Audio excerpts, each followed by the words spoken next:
성경에 이때 그때 때에 관한 얘기가 참 많이 나옵니다. 누가복음 2장에 보면은 예수님께서 탄생하시던 때에 관한 얘기가 나옵니다. 시간과 때의 주인은 하나님이시라고 하는 것이지요. 시간을 만드신 분은 하나님이십니다. 이 시간을 이끌어 가시는 분도 하나님이십니다. 시간을 마치시는 분도, 역사를 종결시킬 수 있는 분도 오직 하나님 한 분이시라는 것이죠. 구세주 예수님께서 탄생하실 마을이 성경에 예언되었는데 베들레헴 마을이라고 예언했습니다. 베들레헴의 어떤 한 여인이 임신을 해야 베들레헴에서 아기가 태어나는 거지요. 그러나 구세주 예수를 잉태한 마리아는 베들레헴에서 자그마치 300리나 떨어진 갈릴리 나사렛에서 살고 있었습니다. 시간이 지나고 10달이 되면 아기는 태어나는 겁니다. 갑자기 로마 황제가 즉위 19년 만에 호적 신고 명령을 내립니다. 근데 반드시 고향으로 가서 호적을 신고하라는 것입니다. 공교롭게도 요셉과 마리아의 고향이 베들레헴이었습니다. 황제의 명령을 따라서 요셉과 정혼한 마리아가 처녀가 잉태한 푸른 배를 안고 지금 베들레헴으로 가고 있는 것입니다. 여기에 기가 막힌 때가 적용이 되는 겁니다.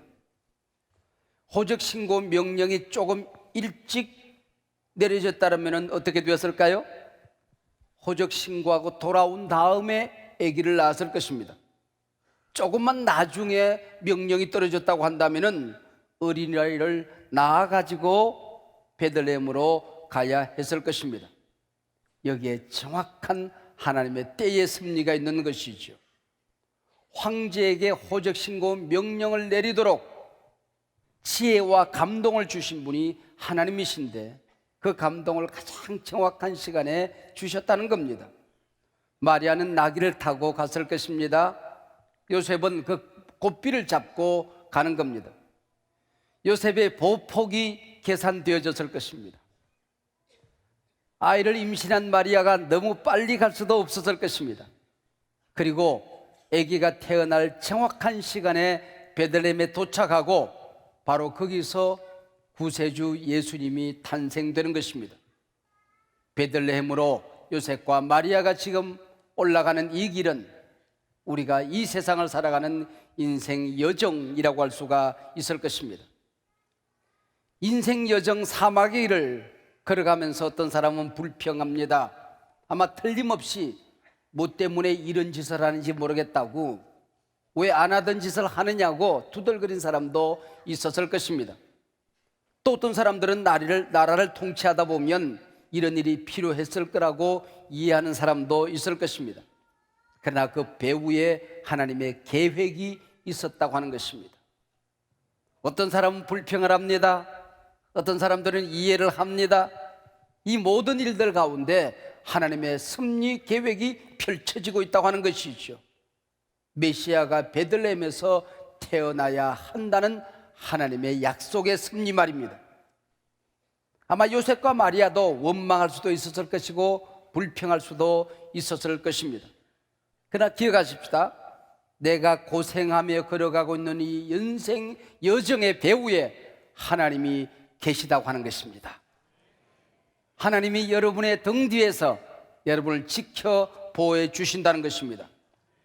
2015년 지난 1년 내가 걸어왔던 그 길들, 우연히 그렇게 펼쳐진 것이 아니라고 하는 것이죠. 지금 이 시간에 내가 서 있는 이 자리, 내 인생의 이 시점, 어쩌다가 이렇게 이 자리에 서 있는 것이 아니라고 하는 것입니다. 그게 하나님의 계획이 있는 것입니다. 그걸 보는 것이 지혜요, 그것을 믿는 것이 하나님을 믿는 믿음이 되는 것입니다. 힘들게 여행하는 내 인생 이 여정, 우연히 이렇게 펼쳐지는 것이 아니라고 하는 것입니다. 모든 것이 하나님의 손 안에 있느니라. 할렐루야. 이 사실을 너무나도 분명하게, 너무나도 그림처럼 설명하고 있는 내용이 오늘 본문의 내용입니다. 오늘 본문 누가복음 12장 6절에서 참새 5마리가 두 아사르노에 사고 팔리는 것, 이거 하나님의 계획 안에 이루어지는 것이다. 똑같은 내용을 다루고 있는 마태복음 10장 29절에서는 참새 2마리가 한 아사르온에 사고 팔리는 것, 이거 하나님이 계획하신 일이다, 그렇게 설명합니다. 여러분, 주목하여 잘 들으신 분은 산수가 틀렸는데 하는 생각을 할 수가 있을 것입니다. 100원 주었더니 참새 2마리를 줍니다. 근데 200원 주면 참새 4마리를 줘야 되는데 누가복음에서는 참새 5마리 준다, 그렇게 얘기하고 있습니다. 똑같은 물건도 장소에 따라서 얼마든지 값이 달라질 수 있는 것이죠. 백화점에서는 100원 주면 2마리 주고 200원 주면 4마리 주었습니다. 근데 시장 바닥에서는 이 나라에서도 100원 주면 참새 2마리 주었습니다. 근데 200원 주니까 참새 5마리 주는 거예요. 4마리 다음에 1마리 더 주는 걸 이걸 뭐라고 그래요? 덤이라고 하는, 덤이라고 하는 것입니다. 누가는 특별히 약자들, 가난한 자들, 어린아이들에 대한 깊은 관심을 가지고 있습니다. 그래서 어린아이 이야기가 많이 나옵니다. 노인들의 이야기도 많이 나옵니다. 가난한 자들의 얘기도 참 많이 나오는 게 누가복음입니다. 그래서 누가복음은 덤으로 끼워 팔리는 참새 1마리, 그 1마리가 사고 팔리는 것도 우연히 그렇게 되는 게 아니다. 하나님이 다 알고 계신다. 하나님의 손 안에서 이루어지는 것이다. 그렇게 누가는 설명하고 있는 것이죠. 요즘 우리 새벽 예배 때 창세기를 공부하고 있는데 레아는 이쁘게 잘생겼던가 봐요. 라헬은. 근데 그의 언니 레아는 좀 못생겼던가 봐요. 좀 찌그러졌던가 봐요. 근데 아버지가 이 시집 못 갈 이 레아를 동생이 시집 가는데 끼워서 팔아 넘깁니다. 근데 하나님께서 끼워 팔린 레아를 얼마나 사랑하는지 모릅니다. 자식을 낳는 사람도 레아였고 하나님의 사랑을 끝까지 받는 사람도 레아였다는 것을 우리는 너무나도 잘 알고 있죠. 여러분, 요즘 어린들은 덤이라는 걸 잘 모를 거예요. 저희들 청년 시절에는 그 종로 2가 거리가 참 저희들 아지트였습니다. 제 나하발이었습니다. 네. 그 종로 2가를 다니다 보면은 군밤 장소라는 게 겨울에 이때쯤 있었습니다. 골목마다 군밤 장소가 있었습니다. 그러면 김이 무럭무럭 납니다. 그러면은 돈을 주고 군밤을 한 대박 사요. 그러면은 한 대박을 군밤을 주고 그냥 보내지 않습니다. 큰 손을 가지고 군밤 주머니에 넣어서 큰 짐을 잡아서 다 떨어뜨리고 2개 잡아서 딸랑 갖다 줍니다. 이거 뭐라고 그래요? 덤이라고 그럽니다. 요즘은 쌀이 그 포대기에 키로로 딱 달아져요. 근데 옛날엔 그러지 않았어요. 큰 방석을 깔아놓고 거기다 쌀을 수북하게 쌓아놔요. 그러면 쌀 1대박 주세요, 쌀 5대박 주세요, 그렇게 사가지고 갑니다. 그러면 쌀을 1대박을 달 때 어떻게 다는 거 아니? 고봉으로 수북하게 올려요. 그러면 릴레이 할 때 바톤 같은 걸로 밀고 나갑니다. 위에 밀고 나가요. 밀고 나가다가 마지막 한 줄 딱 남으면 그걸 뭐라고 그래요? 그거 덤이라고 그럽니다. 화장품, 스킨, 로션, 에센스, 영양크림 한 보따리 사면은 요만한 거 몇 개 줍니다. 그거 뭐라고 그래요? 그거는 샘플이라고 그래요. 아무튼 샘플도 그 덤입니다. 이게 덤이 근데 오늘 성경이 참새 얘기를 하고 있습니다. 여러분, 어린아이들은 참새를 뭘 먹어 그럴지 모르지만은 엄마 아빠들, 할아버지 할머니들은 옛날에 참새도 먹었다. 아마 이 나라도 그랬던 것 같아요. 이 나라도 참새 음식 얘기를 지금 하고 있습니다. 소갈비 얘기를 하고 있는 게 아닙니다. 돼지 삼겹살 얘기하고 있는 게 아닙니다. 양다리 얘기하고 있는 게 아닙니다. 참새 음식 얘기를 하고 있는 것입니다. 그런데 그 보잘것없는 참새 1마리를 하나님이 돌보신다는 것이죠. 하물며 너는 누구냐? 내가 독생자 예수 그리스도를 보내서 그를 십자가에 달려 죽게 하고 그를 버리고 너를 하나님의 백성, 하나님의 자녀 삼은 천국의 내 자녀들이 아니더냐. 할렐루야. 참새를 돌보는 내가 너에게 무관심하겠느냐? 너를 버려두겠느냐? 네가 당한 모든 일 내 깊은 가슴 속에 있느니라. 할렐루야. 지난 한 해 동안 힘든 일이 있었습니까? 원치 않는 사고가 있었습니까? 억울한 일이 있었습니까? 믿으십시오. 모든 것이 하나님의 손 안에 있었습니다. 감사하시길 바랍니다. 용납이 안 돼도, 이해가 안 돼도 감사하면 은혜가 될 줄로 믿습니다. 나 혼자 구석진 곳에서 겪는 어려움, 그 힘들었던 일, 과연 하나님이 보고 계셨단 말인가? 혼자 소갈이했던 그 안타까운 일들, 자존심 상했던 그 일들, 하나님은 모두 알고 계신단 말인가? 아무도 모를 거야, 나의 외로움은. 아닙니다. 하나님은 모든 것을 보고 계셨습니다. 모든 것을 알고 계셨습니다. 모든 것이 하나님의 손 안에서 펼쳐졌습니다. 그러므로 오늘 성경 7절에서는 하나님께서 머리털도 세고 계신다고 얘기하고 있습니다. 참새 얘기해도 잘 못 믿으니까 그 다음에 머리털 얘기를 합니다. 하나님이 네 머리털도 다 세고 있는데 네가 왜 염려하느냐, 그 얘기죠. 두려워하지 말라, 그 얘기죠. 저는 누구보다도 머리털에 깊은 관심을 가지고 있습니다. 네. 어떤 분은 그래도 목사님 나이가 있는데 머리가 많이 안 빠졌습니다, 말이 안 쉬었습니다, 그래요. 여러분, 저는 흰머리든 말든 초록색 머리라도 안 빠지기만 하면 저는 좋습니다. 나머지는 물들이면 되니까. 머리털이 누구보다도 깊은 관심을 가지고 있습니다. 그런데 내가 머리를 감을 때 하루에 몇 개의 머리털이 빠지는지 저는 몰라요. 그리고 손톱을 깎을 때는 그냥 안 깎아요. 신문지를 쫙 펼쳐놓고 손톱을 깎아서 모아서 쓰레기통에 딱 갖다 버립니다.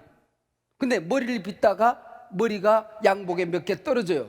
그러면은 그걸 주술 필요도 툴툴 털어버립니다. 그렇게 무관심한 게 또 머리털이에요. 노랑머리는 약 14만 5천 개 정도 됩니다, 모든 사람에게. 그리고 우리 동양 사람 까만 머리는 한 사람에게 12만 개의 머리털이 있습니다. 또 빨강 머리를 가지고 있는 분들이 있습니다. 또 하얀 머리를 가지고 있는 분들이 있습니다. 그분들은 대개 9만 개 정도를 가지고 있습니다. 하나님은 왜 우리 머리털을 세고 계시는 것일까요? 야, 유 목사, 이리 와봐, 머리털 세보자. 다른 사람들은 왜 12만 개 됐는데 왜 7만 개밖에 없어? 하나님 나를 꾸중하기 위해서가 아니라고 하는 것이죠. 천지 우주 만물을 창조해 놓고 하나님과 예수님과 성령님이 천국에서 심심해서 야, 우리 쟤들 머리털이나 좀 세보자. 머리털 세기 내기하기 위해서가 아니라고 하는 것입니다. 머리털 하나 나고 빠지는 것 나는 몰라. 무슨 얘기일까요? 정작 본인 당사자는 모르는 일입니다. 무관심한 일입니다. 근데 하나님은 깊은 관심을 가져주신다는 것입니다. 할렐루야. 내가 모르는 일도 하나님은 알고 계십니다. 내가 무관심한 그 일에도 하나님은 깊은 관심을 가지고 계십니다. 네가 얼마나 소중한 내 자녀인데 내가 너를 사랑하지 않겠느냐, 바로 그 얘기지요. 하나님이 관심을 가지고 계시니까 참새는 병도 안 걸리고 죽지도 않는다는 말인가? 하나님이 머리털에 관심을 가지고 계시니까 빠지도 않고 새지도 않는다는 말인가? 하나님이 우리 자녀들에게 깊은 관심을 가지고 계시니까 감기도 안 걸리고 사업에 실패도 없다는 얘기인가? 나이 들고 병 들면 늙고 죽기도 합니다. 그러나 우리는 기억하십시다. 하나님을 사랑하는 자, 곧 그 뜻대로 부르심을 입은 자들에게는 모든 것이 합력하여 선을 이루느니라. 지금은 억울해도, 지금은 하나님 앞에 가슴이 아파도 모든 것이 합력하여 선을 이루느니라. 하나님 안에서 높아질 때도 낮아질 때도 가질 때도 잃어버렸을 때도 병들든 건강하든 그 안에 하나님의 사랑이 있었음을 믿으시기를 바랍니다. 그러므로 하나님 말씀하십니다. 어떤 일을 당하든지 두려워하지 말고 나를 믿어라. 내가 알고 있다, 보고 있다, 너를 사랑한다, 너와 함께 하느니라. 할렐루야. 옛날 루마니아 공산 치하에서 복음을 전했던 번분한테는 목사님이 계십니다. 그분이 감옥에 갇혔어요. 예수를 믿는 사람들이 감옥에 갇혔는데 끌려나가서 고문을 당합니다. 그 고문이 너무 잔인해서 목숨을 잃는 사람들이 있었습니다. 비명소리가 나서 창가로 내려다보면 거기서 매를 막다가 피를 토하고 죽습니다. 오늘은 내가 끌려나갈는지 내일은 네가 끌려나갈지 너무 두려웠습니다. 그래서 성경을 펼쳐서 성경을 읽기 시작했습니다. 두려워하지 말라는 말이 있더라고요. 그래서 빨간 줄을 치면서 두려워하지 말라는 말씀을 읽었습니다. 근데 신구약 성경에 두려워하지 말라는 말씀이 365번 나오더래야. 야, 1년 365일 하나님이 나를 지켜주실 테니까 두려워하지 말라는 뜻이구나. 큰 은혜를 받았어요. 옆에 있는 좀 쉬운 성경이 있었어요. 그래서 쉬운 성경으로 읽어봤더니 이 성경에는 두려워하지 말라는 말이 366번 나오더래요. 하나님, 1년 365일 두려워하지 말라고 365번 내가 빨간 줄 쳤는데 이 성경은 왜 366번 나옵니까? 하나님이 감동을 주셨어요. 종아, 4년에 한 번씩 윤달도 있느니라.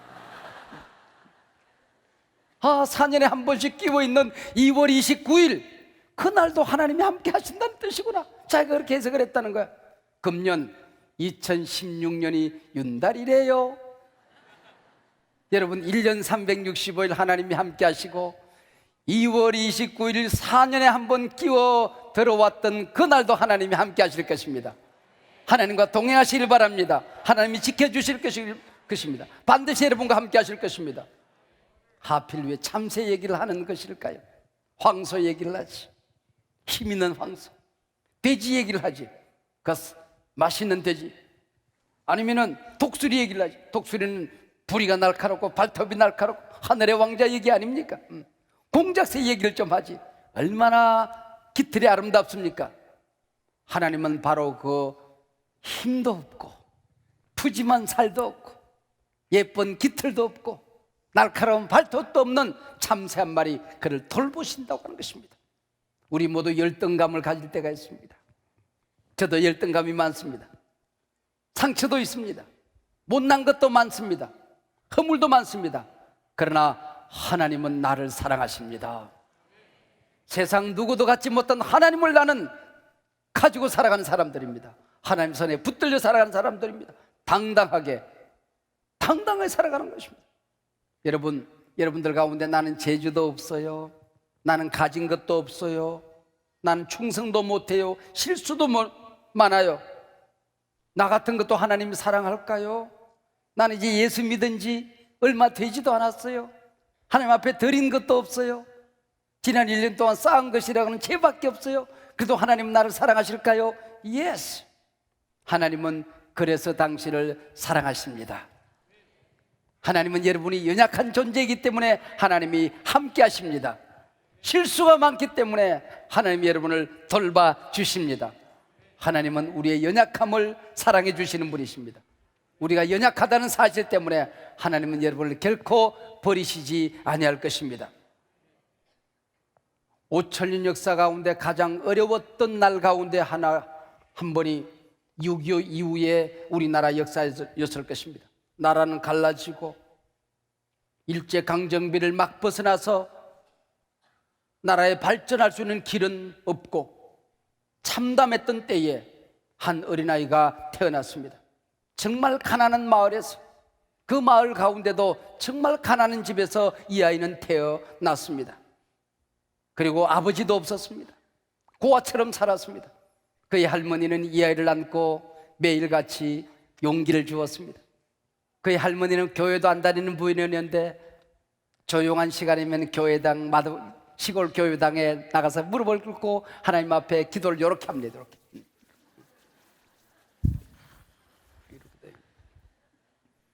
기도 내용이 뭔가 하니, 하나님 아버지, 이 아이가 15살 될 때까지만 내가 살아있게 해주세요. 이 아이가 15살이 되면 남의 집 머슴살을 하더라도 굶어 죽지는 않을 것 아닙니까? 이 할미가 애비 없는 이 자식 15살 살 때까지만 살아있게 해주세요. 학교 갈 형편도 못 되었습니다. 등록금을 낼 때가 되면 언제나 제때 등록금을 내본 적이 없습니다. 고생하면서 살았지만은 이 아이는 중학교, 고등학교, 대학교, 대학원 또 그 이상도 많은 공부를 하면서 어려움이 있었지만은 한 번도 굶어본 적이 없습니다. 옷을 벗어본 적도 없습니다. 15살만 살게 해달라고 그러는데 15살은커녕 환갑이 훌쩍 넘었대요. 어디 사냐고요? 여기에 있어요. 이 사람 얘기. 지금까지 지내온 것 주의 크신 은혜라, 한이 없는 주의 사랑 어찌 루 말하랴. 우리 다 같이 지금까지 시작.